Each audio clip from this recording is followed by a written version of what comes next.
আসসালামু আলাইকুম। এই যে জঙ্গলটা দেখতেছেন বাজার, এইখানে এটা আমাদের মাদ্রাসা মাঠের একটা পাশে বাজার।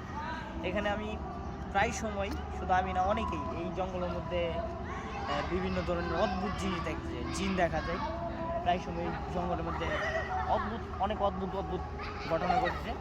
যদি আপনারা কখনো এই জঙ্গল দেখতে আসছেন তাহলে রাত্রিবেলা দেখলে কিন্তু অনেক ভয়ঙ্কর থাকে, দিনের বেলা এত ভয়ঙ্কর লাগতেছে না।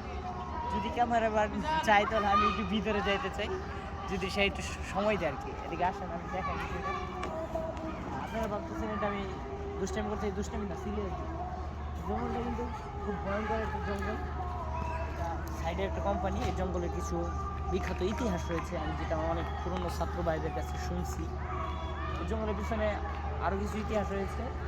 এখানে একবার মরা গরু পাওয়া গেছিলো, গরুটা অর্ধেক খাওয়া ছিল। এছাড়াও অনেক ছাত্র ভাইয়ের